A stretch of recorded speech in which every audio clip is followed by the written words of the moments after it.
Hallo ihr Lieben. Mich hat schon immer mal interessiert, ob ich denn das Spinnen hinkriegen würde und habe mir deshalb Handspindeln gebaut. Ich habe hier ein 6 mm Rundholz, habe ich einfach ein Meter Stück genommen und das dann in 3 Teile geschnitten, also so 33 Zentimeter etwa. Ich hatte ein paar Verluste, weil es gedauert hat, bis ich den Haken drin hatte. Das ist öfters ausgebrochen, also musste ich nochmal absägen, nochmal neu. Und das habe ich mit einem Rundbohrer, mit so einem Kreisbohrer ausgesägt, aus einer Platte einfach, aus einer Holzplatte. Das war so eine MDF-Platte. Ist ja egal, was man so da hat. Und glücklicherweise war das Bohrloch genau diese 6 Millimeter. Das hat also genau da durchgepasst. Und das habe ich dann mit Bastelkleber einfach angeklebt. Da könnte man sicherlich auch Holzleim nehmen. Genau, dann habe ich das so an den Haken hingehangen und über Nacht trocknen lassen. Und am nächsten Tag konnte ich das dann mal ausprobieren. Das sind jetzt hier 6 Zentimeter Rundscheibe und es dreht sich hervorragend. Also es ist wirklich, es ist ein Zentimeter dick, die Platte. Und dann habe ich sehr vorsichtig vorgebohrt für diesen Haken, dass das eben nicht wegplatzt. Das sind die kleinsten, die ich finden konnte. Die haben, glaube ich, 1,8 Millimeter sind die breit. Und genau, also kleiner ging nicht. Und das passt. Wie lang das hier nach oben raussteht, ist völlig egal. Hauptsache, genau, das ist eben dünn genug, dass es in den Stab reinpasst, ohne dass der Stab ausbricht. Und ja, der Haken sollte weit genug rumkommen. Je weiter er rumkommt, desto weniger schnell rutscht das Ganze da raus. Und notfalls kann man es vielleicht auch ein bisschen weiter zubiegen oder so. Genau. Unten habe ich es angespitzt, einfach mit einem Stift, Anspitzer. Und ich habe alles, bevor ich es zusammengeleimt habe, alles abgeschliffen. Also sowohl hier als auch das. Alles mal mit Sandpapier so ein bisschen abgeschliffen. Also ich habe hier, das ist schon ein kardiertes Band. Also am Band, man kann das am Vlies oder am Band kriegen. Ist kein großer Unterschied. Man reißt sich hier dann auch so Stücken ab. Und dann kann man damit spinnen. Es gibt da verschiedene Möglichkeiten. Irgendwie man teilt sich das erstmal auf und zieht es schon so ein bisschen. Dann muss man es nachher nur noch da so reinziehen. Man sieht schon, wie sich hier so ein Faden rauszieht. Und wenn ich dann hier ziehe, kommt da wieder ein bisschen was raus. Und dann feile ich sich nach und greife hier. Und so im Prinzip passiert das auch beim Spinnen, nur dass es dabei eben da hinten verzwirnt wird. Und kaum verdrehe ich das hier nur so ein bisschen, kann ich es schon fast nicht mehr auseinanderziehen. Das ist super schnell, super stabil.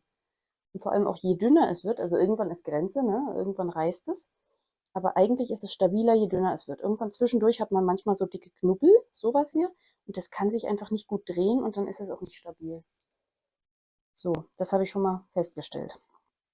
Ähm, Dann, wenn man das verspinnt, sieht es erstmal so aus. Das ist so ein einfacher Faden, ich habe jetzt hier eine Klammer drum, dass sich das nicht alles aufdrieselt, wenn ich den einfach locker lasse, dreht der sich wieder auf. Also der war jetzt schon eine Weile da drauf, dadurch hat er sich so ein bisschen an diese Form gewöhnt und sollte eigentlich nicht zu schnell sich aufdrehen. Man sieht schon, wenn ich hier, ne, wie sich das verdreht, dann, ja, hier reicht es eben noch nicht, weil es so das Ende ist, aber hier, wie sich das verdreht. Und das wollen wir ja nicht. Ne, da kann man nicht gut stricken. Und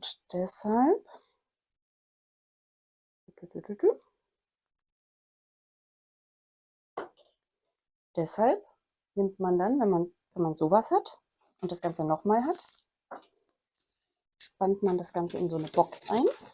So, da kommt dann das eine und das andere daneben. Deshalb habe ich 3 gemacht, um verzwirnen zu können. Das nennt sich dann Verzwirnen. Brauche ich 2 Spulen.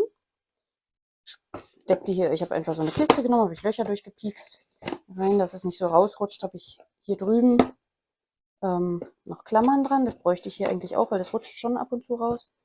Und dann ziehe ich die beiden und habe dann eine weitere Spule, auf der ich das dann zusammen aufspule. Und hier, da verdreht sich nichts mehr. Das ist einfach ein schöner loser Faden, den ich dann auch verstricken kann. Genau, und das Ganze passiert so, dass wenn ich meine Spindel nehme, ich muss mir merken, in welcher Richtung ich was mache. Ich muss die einzelnen Fäden, diese hier, mache ich im Uhrzeigersinn, dass ich die Spindel, wenn ich hier den Faden oben habe, also der kommt dann hier oben in diesen Haken rein, so, Dann drehe ich den im Uhrzeigersinn und spinne dann hier weiter. Und dann geht der Drall immer weiter hoch. Ich kann das ja mal gerade zeigen, wie ich das mache. So, hier halte ich, mit dieser Hand blockiere ich den Drall. Ja, ich halte das fest, dass dieser Drall, der sich hier gesammelt hat, indem ich hier das drehe, jetzt halte ich es fest, ich klemme mir das in meine Beine ein. Das geht mir sonst zu schnell. Im Flug kann ich das noch nicht. Deswegen mache ich das Schritt für Schritt, nach und nach. Dann habe ich alle Zeit der Welt. Ne, solange ich das festhalte. Deswegen habe ich auch die Klammer da. Sobald ich jetzt loslasse, ist natürlich alles wieder rausgeflutscht. Ich tue mal ein bisschen Drall noch hier runter wieder, weil das war ja gerade eben noch sehr, sehr breit. Ne? Tue ich immer noch ein bisschen Drall. So, je länger, ich brauche ja auch ein Stückchen Faden, dass ich überhaupt Platz habe zum Drall sammeln. Dann wieder im Uhrzeigersinn. Ich gucke, dass sie sich im Uhrzeigersinn dreht. So, jetzt habe ich hier richtig schön Drall drauf. Jetzt verbinde ich die. Ich ziehe mir das ein bisschen lang. So, das habe ich ja schon ein bisschen lang gezogen. So, und dann halte ich die aufeinander, gucke, dass die so sind. Und dann nutze ich diese Hand auch und drehe aktiv so den Drall da rein. Also ich könnte auch einfach loslassen, aber so gehe ich sicher. Jetzt sind die verbunden hier. Hat man keinen Unterschied mehr. Und dann kann ich jetzt noch ein Stückchen weitergehen, gucke wieder so und lasse den Drall wieder hoch und drehe ein bisschen mit. So, und jetzt bin ich schon auf dem nächsten Stück. So verbinde ich das auch, wenn das alle ist und ich das nächste nehmen will. Dann gehe ich hier so ein bisschen runter, halte das auch mal mit den Füßen fest. So, und dann schicke ich den Drall hier hoch. So, das ist mir schon dünn genug. Ansonsten würde ich jetzt hier schon so ein bisschen weiterziehen und dann wieder den Drall hochlassen. Das mit dem Nachdrehen, das muss man nicht immer machen, aber wenn vor allem so ein bisschen paar dickere Stellen sind, dann mache ich das mal ganz gerne, dass da auch wirklich gut Drall drin ist. Und dann, wenn mir das so gefällt, dann wickel ich hier, nehme ich das aus dem Haken raus, wickel das wieder auf und dann wickel ich das so ein bisschen runter und wieder hoch und wickel das hier ein paar Mal um den Haken drum, so, dass es auf jeden Fall hängen bleibt, weil ich habe festgestellt, wenn ich nur hier hoch und dann da durch und das nicht hier so schön verdreht ist, dann flutscht es aus dem Haken potenziell raus, vor allem aus dem ersten Haken, der ist weiter offen, den ich noch im Keller hatte. Und jetzt muss ich aufpassen, wenn ich es einfach hängen lasse, dann dreht sich das natürlich wieder auf, der Restteil, der da drin ist. Und dann ist es hier gleich raus. Hier ist dann kein Drall mehr drin. Und dann kann es auch sein, wenn die Spindel langsam schwer wird, dass es dann reißt. Weil der Drall, das, wie sie es verdreht hat, ist das, was die Wolle am Reißen hindert. Deshalb müssen wir aufpassen, dass der Drall auch drin bleibt. Also, das dreht sich echt schön hier unten. Das hat genau das richtige Gewicht. Und dann klemme ich es wieder ein, ziehe wieder ein bisschen hoch. Und dann gehe ich meistens einfach so ein bisschen hier mit der Hand. Hier hinten ziehe ich einfach so ein bisschen.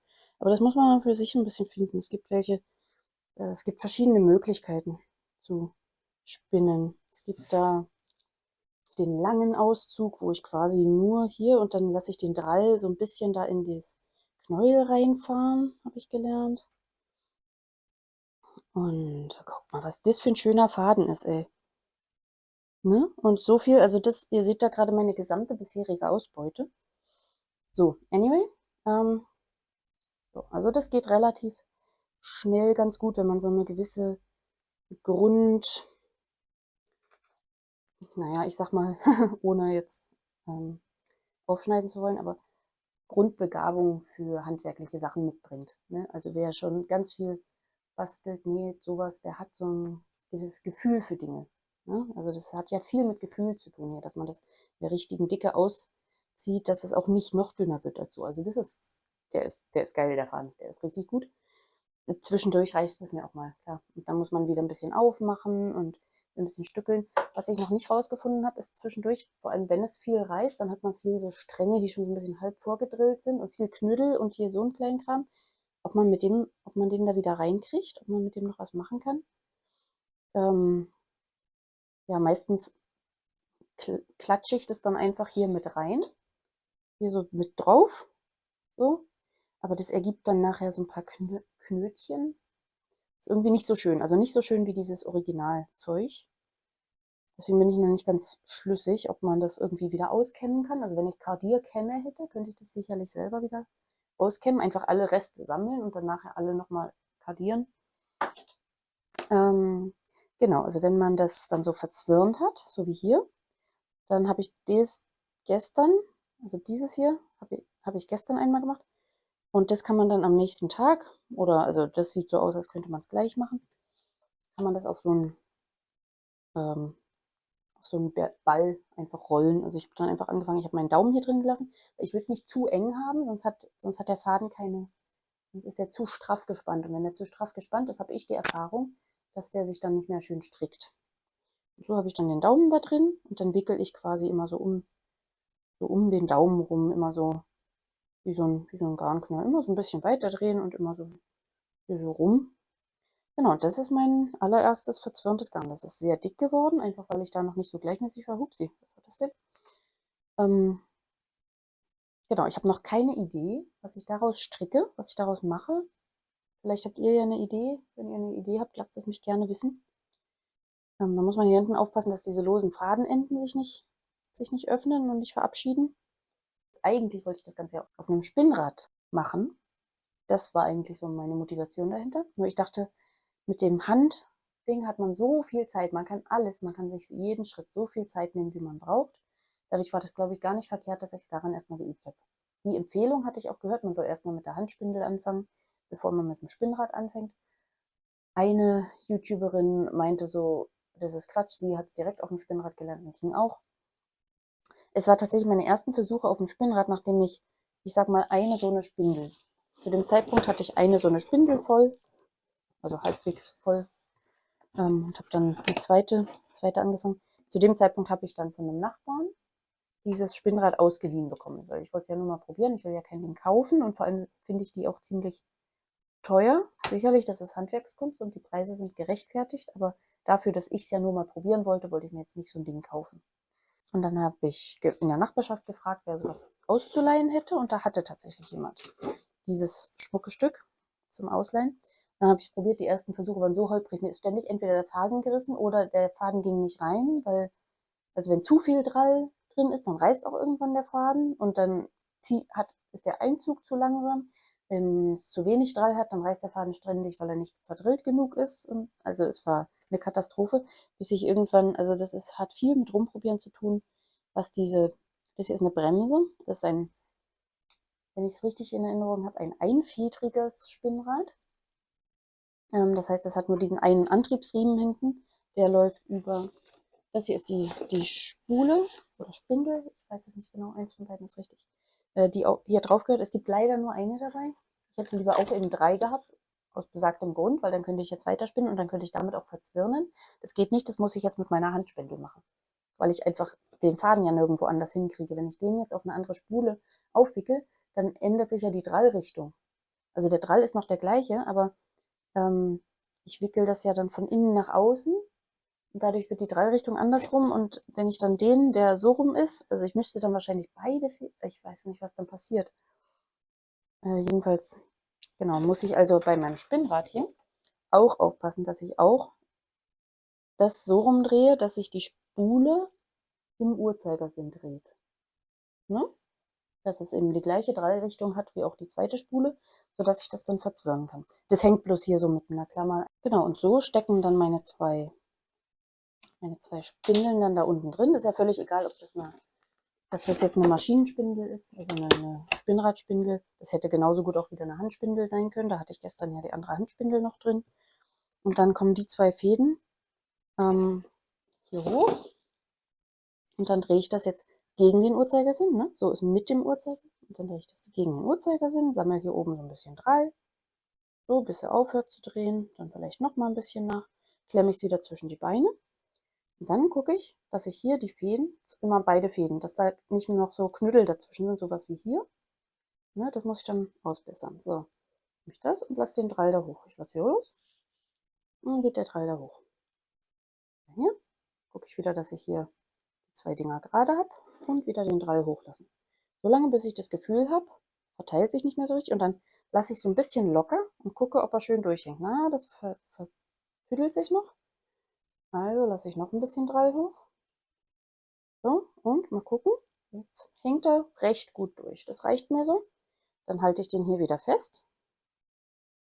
Ich nehme meine Spindel mit der rechten Hand, weil ich bin Rechtshänder, dann mache ich das so. Drehe das auf dem Bein, wickel ich das so weit ab, dass es eben hier einfach unten ist. Und dann drehe ich das so ein bisschen hoch und runter, so lange, bis mir die Restlänge wieder gefällt. Und dann hänge ich es wieder rum um den Haken und dann weiter gegen den Uhrzeigersinn.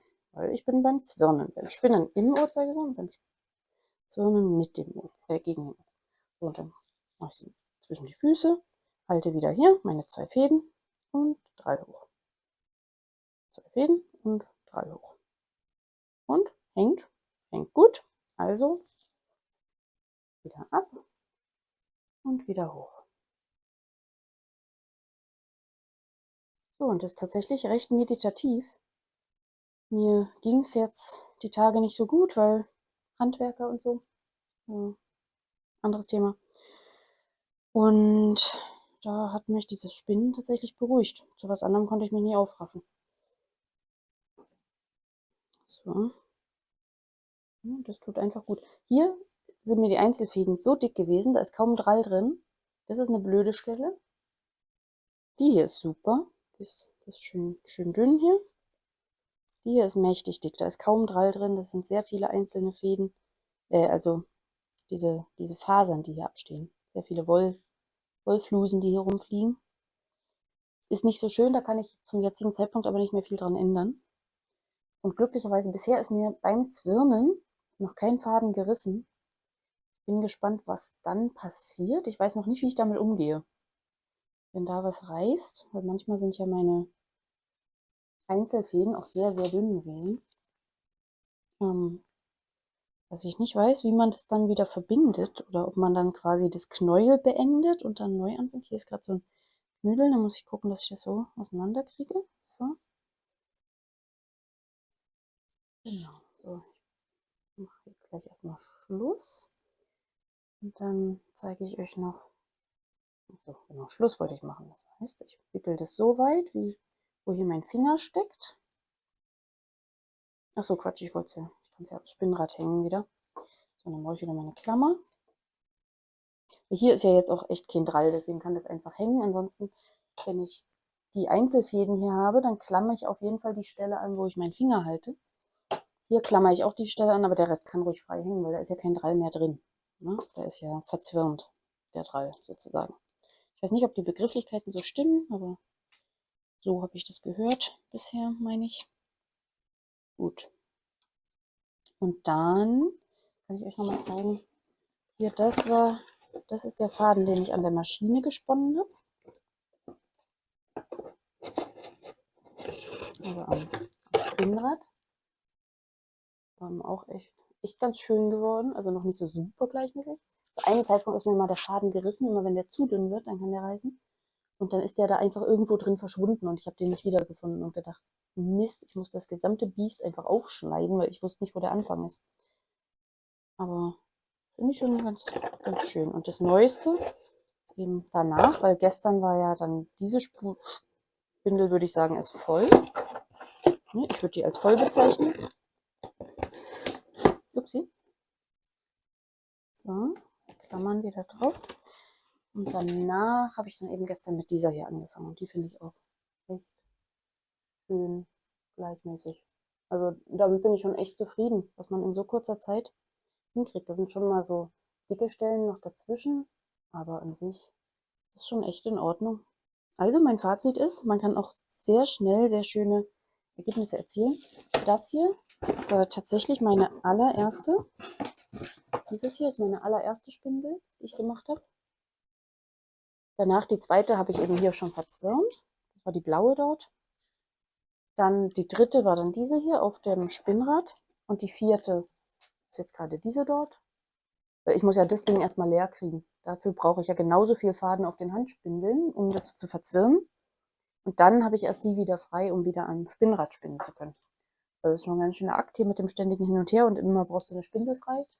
Aber es ist schon echt gut, dass ich 3 Handspindeln habe und die eine Maschinenspindel. Also ich sage mal Maschine, ne? Aber hier Spinnradspindel. Sonst käme ich jetzt echt ein bisschen in eine Bredouille.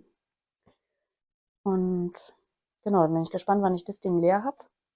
dass ich dann wieder auf dem Spinnrad weitermachen kann. Weil jetzt, ich war gestern wirklich so ein bisschen im Groove, bis dann die Wolle war dann alle, die blaue. Ich habe noch grün, im Keller habe ich noch gelb und rot und weiß ich nicht mehr.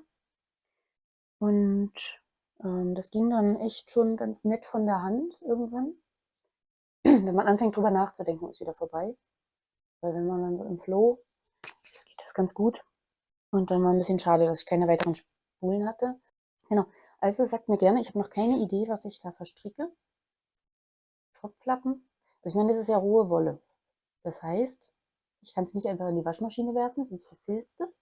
Naja, also wenn ihr Ideen habt, was ich daraus stricken kann, was entweder dann noch gefilzt wird oder dann auch nicht gefilzt wird, ist egal. Mit so einem, vor allem mit so einem dicken Zeug, ne? Also und ungleichmäßigem Zeug. Ich habe zwischendurch habe ich hier so dünne Fäden, also halbwegs dünn, weil das Grün war einfach die ganze Zeit nicht dünn, blau war ich dann schon besser. Hier so dazwischen, ne? Also ist dünner, aber hier ist natürlich riesig dick. Also da werde ich auf jeden Fall eine dicke Nadel brauchen. Naja, vielleicht habt ihr Ideen. Lasst es mich gerne wissen. Und dann, wenn euch Fortschritte interessieren, lasst es mich auch wissen, weil dann genau, zeige ich mich so, mich entwickle in meiner Spinntätigkeit. Falls euch das interessiert, wie ein blutiger Anfänger so Fortschritte macht. Und sobald die Spule leer ist und ich mich wieder ans Spinnrad setzen kann, zeige ich euch auch, wie das geht. Mit dieser Bremse, also wenn ich erstmal eine Einstellung gefunden habe, die gerade gut flutscht. Oder vielleicht auch vorher die Tücken des Spinnrads, weil das war wirklich schwierig, da erstmal die richtige Bremse hier einzustellen, dass es genau die richtige Menge an Drall produziert und genau in richtiger Geschwindigkeit reinzieht. Genau. Gut, dann bis zum nächsten Mal. Viel Spaß. Tschüss.